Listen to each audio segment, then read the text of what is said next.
در این ویدیو میخوایم نحوه کار با مایه‌ریز ریکس رو بهتون آموزش بدیم. به وسیله این شابلون نصب جای سوراخ‌ها رو علامت گذاری کردیم و سوراخ‌ها زده شده و به وسیله 3 پیچ و 3 رول پلاکی که داخل جعبه مایه‌ریز بوده دستگاه رو روی دیوار نصب کردیم.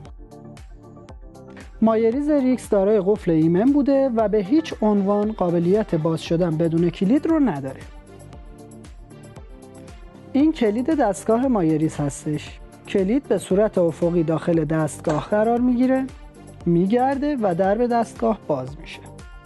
برچسب راهنمای نور، برد الکترونیکی، کلید تنظیم میزان ریزش مایع، جای باتری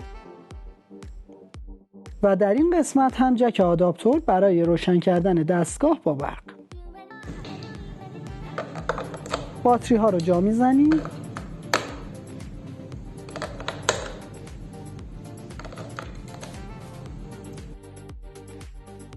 خب دوستان، این دستگاه با توجه به سطح زیرینش به صورت خودکار کالیبره میشه.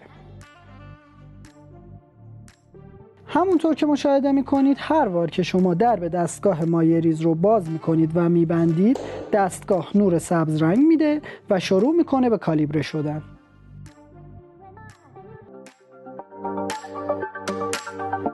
برای پر کردن مایه‌ریز درب دستگاه رو باز میکنیم. در قسمت بالای دستگاه درب مخزن هستش. درب رو باز میکنیم و مایع میریزیم و درب رو میبندیم.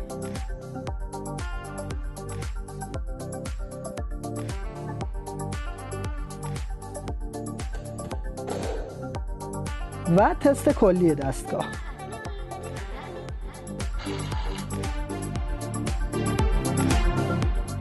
در رو در حالت نیمه باز قرار میدیم.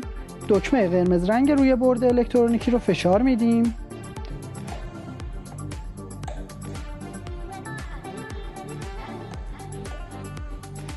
بسته به تعداد چشمکی که چراغ میزنه درجه ریختن مایع دستگاه از 1 تا 5 حالت تغییر میکنه. حالت پنجم ریزش مایع به این صورته. برای کم کردن میزان ریزش مایع درب رو مجدد باز میکنیم. کلید تایم رو برمیگردونیم به حالت 1 و درب دستگاه رو میبندیم و مجدد تست میکنیم.